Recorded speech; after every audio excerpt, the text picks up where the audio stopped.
Olá, eu sou a Rafa Padilha e estou aqui para trazer mais uma edição do IBGM Cast, um podcast que foi produzido e gravado diretamente da Feninger, a maior feira de joias, relógios e afins da América Latina e que é realizada pelo Instituto Brasileiro de Gemas e Metais Preciosos, o IBGM.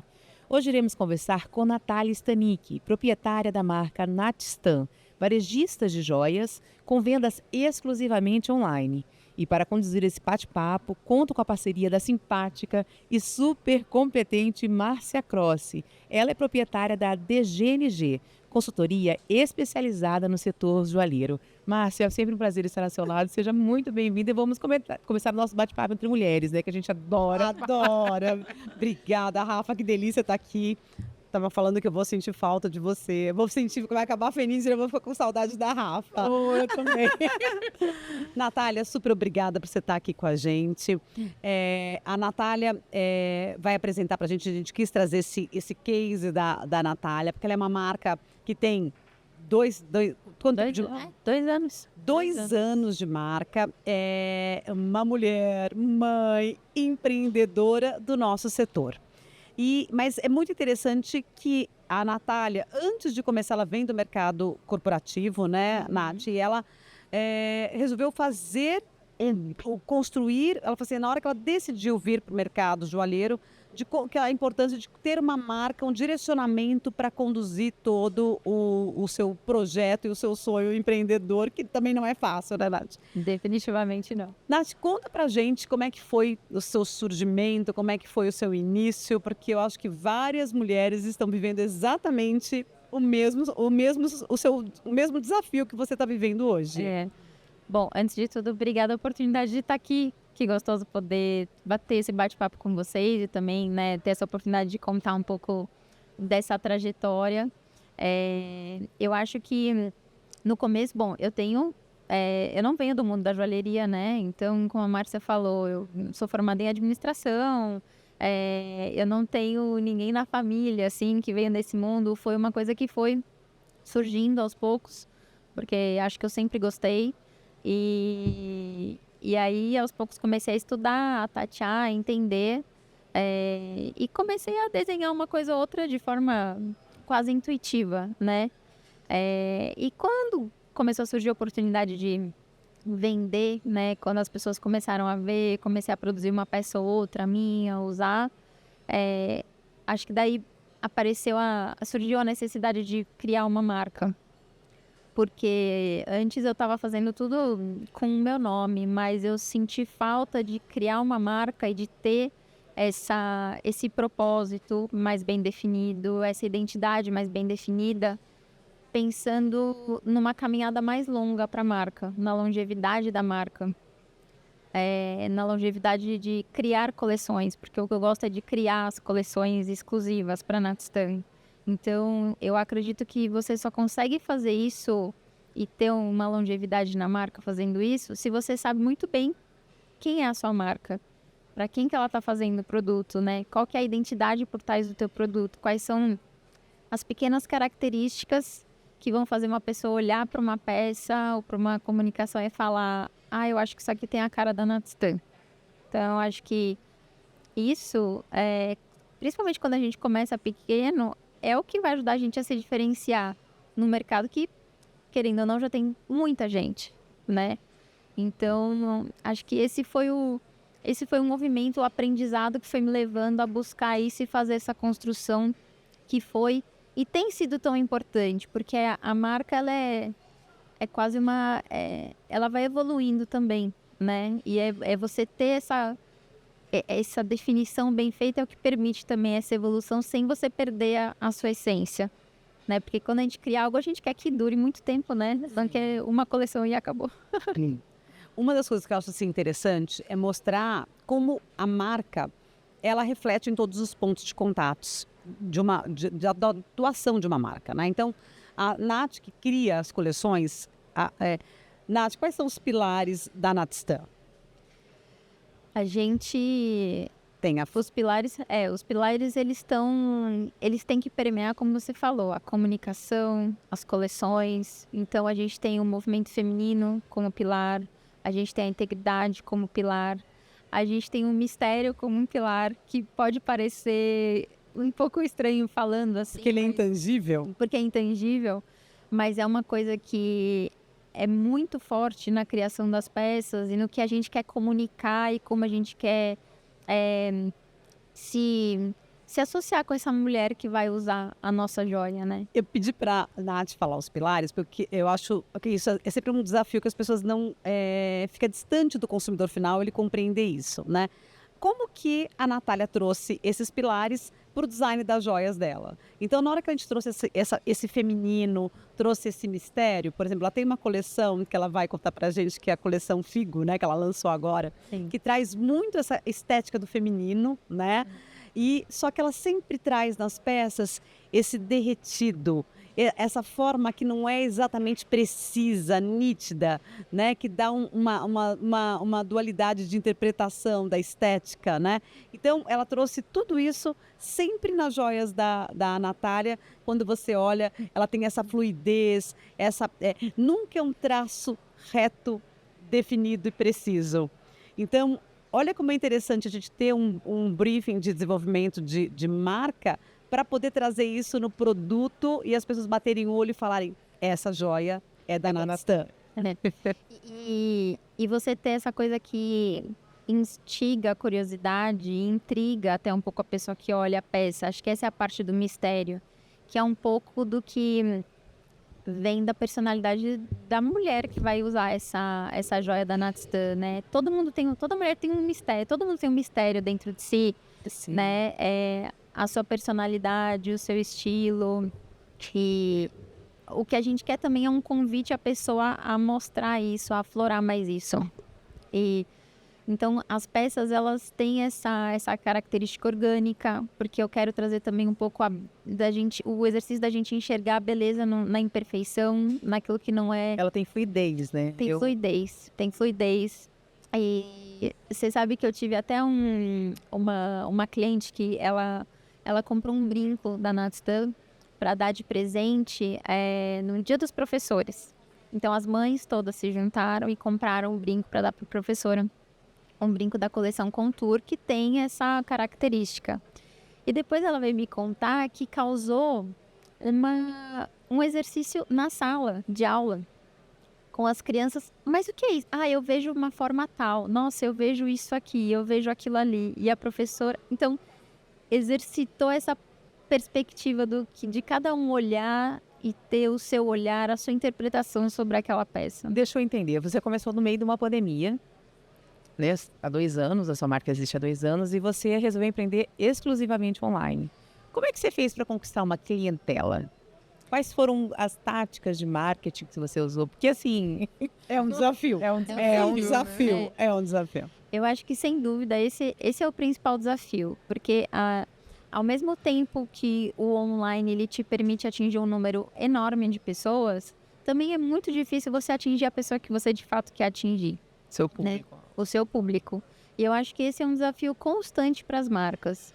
E eu diria que, né, logo depois a pandemia acabou e a gente teve também a oportunidade de fazer a comunicação da marca de outras formas, eu acho que foi uma mescla de coisas. Então, você ter a identidade da marca bem construída te permite ter uma comunicação consistente que vai te conectar com a pessoa certa. E você foi atrás de consultoria para isso, você contou com a ajuda. Contei com a ajuda da Márcia, maravilhosa, que me ajudou com isso, a fazer essa construção. E é isso que, ter isso claro, ajuda você a não desviar do caminho. E você cria essa narrativa e você começa uma conversa com a pessoa.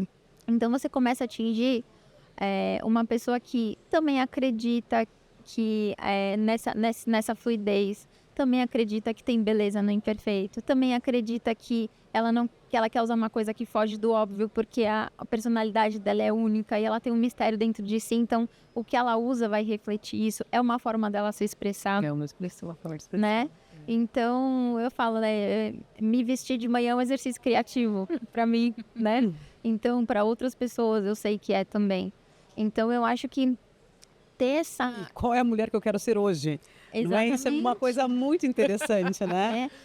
E o impacto que isso pode ter em como você se sente. Então, você colocar um brinco bonito, um colar bacana, um anel maior, te dá uma força também, às vezes, para você encarar o que você vai ter que encarar, né? no seu Eu dia. preciso entender uma coisa, eu juro que eu não entendi.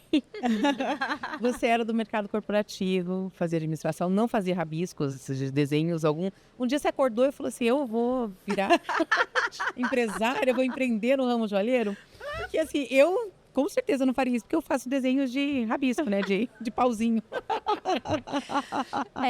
Não foi tão de repente assim, né? Eu sempre flertei com um lado artístico criativo, desde muito pequena. Então, desde pequena eu gostei de desenhar, eu fazia aulas de pintura.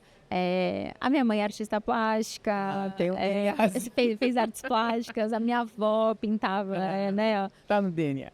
Tá no DNA. As minhas férias era ir para casa da minha avó e passar o dia pintando. Chegava lá, já estava tudo montado. Então, sempre teve isso. E eu sempre gostei, quando eu era criança, não era a joia, era a bijuteria. Porque quando a gente é criança, né, Isso, é o acesso. fazia bijuteria para vender na escola. Você fazia? Fazia de miçanguinha. Pedi pra minha mãe fizer uma caixa lá de miçanguinha, não, vender bijuteria na escola. E aos poucos eu fui flertando com isso. E durante essa minha trajetória no mundo corporativo, eu fui buyer de uma fast fashion no setor de bijuteria também. Então eu fui sempre indo para esse lado dos acessórios. E tudo começou com a vontade de criar os acessórios para eu usar. De eu ter uma ideia, de eu ver uma coisa, de eu ver uma textura, uma forma na natureza, alguma coisa que falava assim, nossa, isso aqui podia ser um brinco. E eu começar a desenhar e ter essa vontade de fazer para eu usar. E aí eu falei, putz, acho que eu quero entender mais disso. E aos poucos fui procurando, fiz um curso aqui, um curso ali. Até que eu peguei gosto pela coisa, eu falei, nossa, eu quero entender mais disso mesmo. E aí fui estudar no IED São Paulo, e foi aí que minha trajetória começou. Comecei a estudar em 2018, mas ainda muito tateando se isso era hobby ou se era uma coisa que eu queria fazer, né? E aí foi amadurecendo até vir a decisão de, não, de fato quero fazer isso, quero fazer direitinho, vamos começar. E Rafa, é importante falar, porque assim, tem uma questão aí que são alguns desafios. Normalmente, quando alguém começa uma marca, ela contrata um ourives, que é uma pessoa que ela tem uma indicação de alguém. Esse ourives, ela faz um desenho, ou o ourives dá uma dica e ela começa a fazer, e assim começa o processo. No caso da Nath, com um olhar mais profissional do que ela estava querendo, ela entendeu que ela precisaria de uma reprodução em série. Que ela precisaria ter peças, que não daria para ter uma peça diferente da outra, porque o ourives ele faz, mas ele tem, né, limitações ali. Ela queria alguma coisa de um processo industrial. E aí é um desafio para todas as marcas que estão entrando no mercado. Por quê? A gente tem aqui grandes indústrias, né? E ela é pequena, a produção dela é pequena, a quantidade de peça dela é pequena. Então, qual é o interesse de um grande industrial de produzir uma peça, uma coleção para ela? Então, ela acaba caindo em pequenas oficinas ou indústrias para poder ter o desenvolvimento da coleção dela. Então, isso é mais moroso. Custo é maior. Custo é maior, o tempo de desenvolvimento é maior. Então, a gente fala que é uma jornada, prazo de entrega, né? Muito desafios, assim, daí quando chega a peça, não era a proposta inicial, Então, assim, para ela poder fazer uma venda, né, colocar o produto dela em lojas e fazer parcerias e fazer venda, ela precisa ter um padrão. Né? Então, além de estar vendendo, para ela poder chegar no consumidor final, então é um grande desafio, porque ela tem que criar, ela tem que vencer essa questão do processo industrial. Então, a gente até pode compartilhar isso, né, Nath? Porque tem horas que desanima, né? Você fala, poxa vida, será? É água mole em pedra dura, né? É um desafio grande, eu acho, ter essa busca, né? Acho que ainda bem hoje consegui encontrar parceiros muito legais para trabalhar, mas é um desafio constante, né? Para quem a marca que é pequena. Até porque nesse momento em que a marca ainda é pequena, tem muito momento de teste também. Você quer testar um pouco a coleção. O cliente, você está conhecendo seu cliente, mas seu cliente também está te conhecendo, né? Então, a gente começa, às vezes, uma coleção pequena e sente. Conforme essa coleção vai bem, putz, legal. deixa eu crescer essa família, deixa eu desenhar outras peças com essa cara, ou deixa eu produzir mais peças aqui. E a gente tem poucas opções, porque poucas indústrias grandes, de fato, abrem espaço para uma quantidade pequena a ser produzida. Mas né? assim, o que eu percebo como uma pessoa vendo de fora, que não é do setor, as pessoas que empreendem como varejista do setor de joalheiros, ainda mais online, elas são revendedoras, só varejistas. É muito difícil ver alguém que se arrisca a criar peças, criar coleções, né? É difícil. Você conhece outros pequenos empreendedores iguais a você? Assim, Conheço, sem dúvida. A gente tem quase uma comunidade de apoio de pequenas empreendedoras. É muito legal. Empreendedoras. Empreendedoras. São todas mulheres. São todas mulheres. Todas mulheres. A gente Quebra um ciclo, né, assim, porque o mercado é tão masculino e aí você vem com essas novas. Então, todas.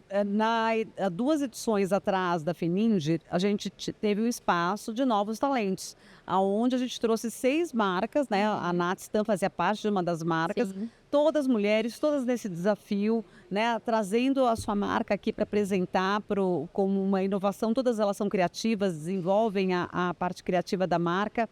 E todas vivendo esse desafio, né? De como serem percebidas e como conquistarem o espaço delas enquanto marca. E elas estão todas nesse eixo, Rio, São Paulo, Minas, aqui no... São Paulo. Basicamente, sim. A maioria delas estão. A maioria O fato de tá estar aqui. no Sudeste facilita. Exato, é verdade.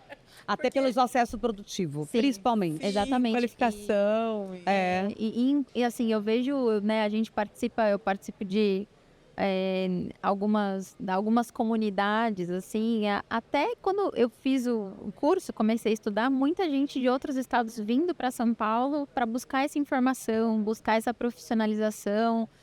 Tá tudo muito concentrado aqui, assim, infelizmente tem menos opções É em verdade. outros estados. Você consegue calcular qual que é a sua produção mensal, assim, de peças? É difícil. Depende muito também se a gente tem um momento de lançamento de coleção. A gente ainda tem um trabalho também na marca de peça personalizada, que eu faço desenho de clientes que chegam, né, com um pedido especial. Então varia muito. A gente tem, né, sazonalidades diferentes aí ao longo do ano. Mas essa questão... Nesses 2 anos, você consegue falar, olha, nesses 2 anos eu produzi tantas peças... E como Ai, de questão cabeça. também, uma questão que quando a gente fala de grande, a gente falou ontem, inclusive. Sim. Ontem não, no programa anterior. É que a gente está gravando ao vivo da Feninger, né? Esses programas, eles vão ao ar quinzenalmente, mas a gente está gravando todos os dias daqui da feira. Enfim, a gente conversou com a Carol Brasileiro e ela falou da questão do estoque. Sim. Isso é um problema para os pequenos também? Com certeza, né? Porque o estoque é um investimento que você tem, entre aspas, um dinheiro parado. Ao mesmo tempo que você precisa ter um certo estoque, porque os clientes muitas vezes querem peças ali para o momento, uma demanda de última hora. Mas ao mesmo tempo você ter um estoque muito grande pode ser um impeditivo para você usar esse dinheiro para fazer investimento em comunicação ou desenvolvimento de novas coleções, né? Então, é uma gestão, né, complicada, e que a gente vai aprendendo ao longo do processo. Então, fazer a coleção no começo com um pouco menos de peças, conforme a coleção vai crescendo ou vai tendo uma boa performance, você investe ou não, ou passa a investir em outra, né? Mas isso é um outro desafio também, porque, né, hoje quando você pensa nos prazos de produção, se você quer tentar ter um estoque mais otimizado, ou hoje, por exemplo, utilizar... a gente tem ferramentas digitais para você simular uma peça, né? Então, você pode fazer o desenho, você cria o 3D, o render, e você tem ali a peça para o cliente vir encomendar. Em tese, isso poderia te ajudar a ter uma gestão de estoque melhor. Mas aí você tem o desafio, que daí o cliente vê a peça, em quanto tempo ele quer ter essa peça na mão dele? Então, ainda são alguns pontos que fechar esse círculo muitas vezes é difícil. Mas a peça, assim, a joia, ela tem muita questão sentimental, né? Se você olhar, se identificar e criar um amor para aquilo. E eu, por exemplo, quando vai para a questão sentimental, eu quero tocar. Se eu quero vestir, eu quero usar, ver se... Às vezes você vê um anel que é lindo, mas você coloca no seu não ficou legal. Isso não é um problema quando você mexe com venda exclusivamente digital? É um Mas acho que desafio. a pandemia ajudou Isso muito, que eu né, ia Nath? falar. Eu acho que esse mercado evoluiu muito, assim. Antigamente, você via... Eu sempre fui muito consumidora online, desde quando as pessoas ainda estavam meio Você assim... tem quantos anos? Eu tenho 36. Eu, É. eu comecei, às vezes eu olhava e falava assim, nossa, gostei disso aqui, putz, vou comprar, vou testar, vou ver se chega, gostava de tomar esse risco. É claro que numa joia é muito mais difícil, porque você tem um investimento maior, mas vem evoluindo e eu acho que a pandemia permitiu uma evolução muito grande nesse setor. A gente tem outras ferramentas, né? Hoje, você, além de ter uma boa foto do produto, você consegue subir um vídeo do produto, né? As redes sociais estão aí para apoiar, para você mostrar o produto. Você faz uma live mostrando o produto. Você tem outros mecanismos. Mas, sem dúvida, em alguns momentos a gente faz alguns eventos pop-up em que permitem a gente mostrar a peça para os clientes, né? Ou mesmo a própria marca organizar algum evento. Quando eu estive aqui na Feninger, também foi um momento em que muitas pessoas conheceram a marca e conheceram as peças. Então, Você já expôs na Fenindia?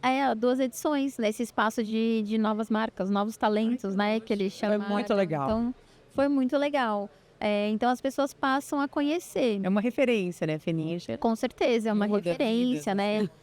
E até quando você é uma marca nova, você falar que você esteve, né, expondo na Feninger, ajuda também a construir a credibilidade dessa marca, que é importante quando você está falando, né, de gemas e metais, que a pessoa quer ter uma segurança no momento da compra também. Você precisa inspirar essa confiança no cliente. Então, esses pontos, construir, mesclar, né? Eu acho que nunca vai ser 100% online, 100% offline. Uma coisa apoia a outra e você tem que saber entrelaçar para dar uma experiência para o cliente, para ele se sentir à vontade de comprar. Então, às vezes, fiz um evento lá há um tempo atrás numa galeria de arte. Putz, dali a algum tempo o cliente, oi, te conheci ali, né? Chama no WhatsApp ali para venda no WhatsApp, conheci sua marca ali, tô namorando essa peça, não sei o quê. Então, as duas coisas elas precisam se apoiar. Isso. E tem uma coisa que eu acho assim, né? Nesse desafio de construir a marca, porque a gente fala, bom, tem que produzir a peça, tem que desenhar a peça, tem que produzir a peça, mas não é, tem que fotografar a peça, tem que fazer uma comunicação, tem que fazer, a peça vestida é completamente diferente da peça em estilo, então você tem que contratar uma modelo, fazer uma produção de shooting, fotografar, daí depois você precisa contratar, tem que fazer a criação de post, tem que ser uma coisa coerente com a identidade da marca, precisa fazer um impulsionamento de tráfego, que é um desafio hoje na venda online, você precisa ter todo esse impulsionamento de tráfego. Então, e tudo não está num lugar só, sabe, Rafa? Né? Então, acho que esse é um grande desafio para elas. Você tem que fazer uma coisa com uma agência, fazer outra com outro profissional, outra com outro profissional. Então, na hora da somatória disso, eu falo assim, o investimento da construção de uma nova marca, mais do que a matéria-prima, o ouro, ainda tudo mais, é um investimento muito grande para você fazer isso rodar.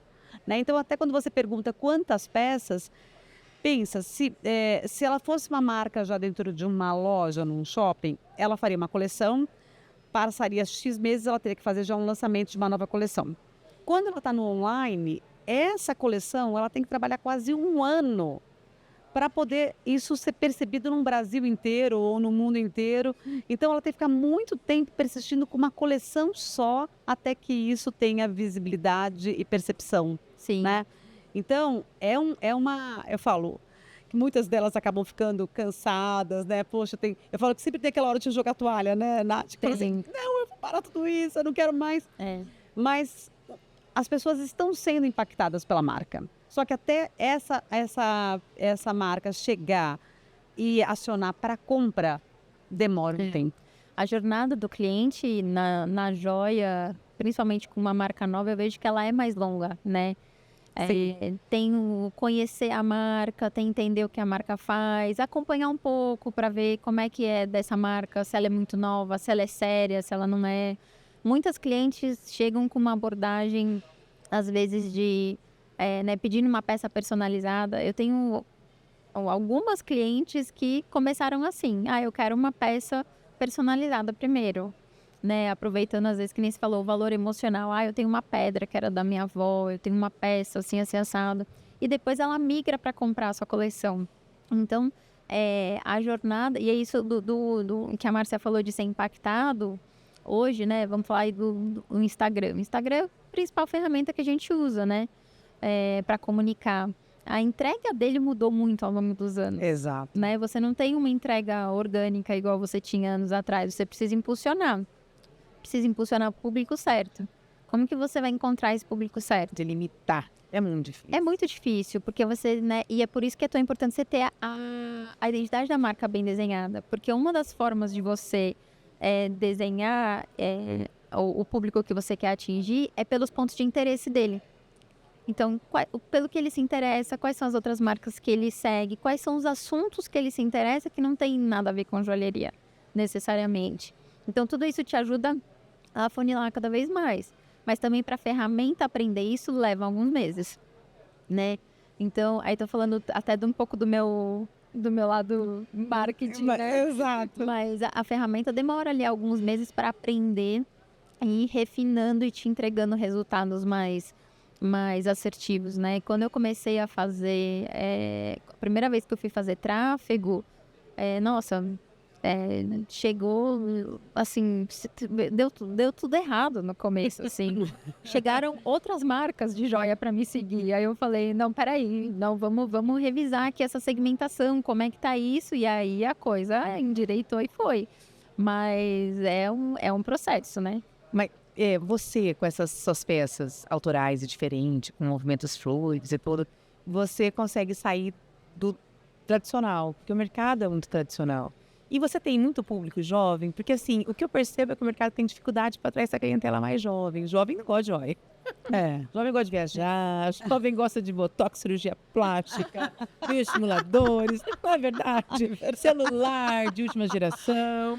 Falou tudo. E você com essa ideia de fazer algo diferente, consegue atrair essa juventude, clientes jovens? O meu público, ele é um pouco mais maduro. O público da minha joia, assim, algumas coisas, eu atraio um público jovem, por exemplo, eu tive uma coleção que eu fiz, a coleção Contour, que é uma coleção bem delicada. Essa coleção atrai um público jovem. Então, até aquele momento, tiveram alguns eventos que eu fiz que acontecia aquele movimento de vir a menina, dali a 10 minutos ela aparece com a mãe, né, para fazer a venda, fazer o pitch dela, do porquê que ela merece aquela peça. Então, eu acho que depende um pouco também do perfil da coleção. Então, a coleção Contour, que é um pouco mais delicada, me atraiu um público mais jovem. Ela tinha umas peças que tinham um movimento de subir na orelha. Então, você tem uma construção da peça que conectou mais com esse público. E peças menores, mais leves, né? Já, por exemplo, a coleção Figo, que tem também por trás da história da coleção um tema um pouco mais denso, que é essa questão, né, do feminino, de você revelar o seu interior, já trouxe um público um pouco mais maduro.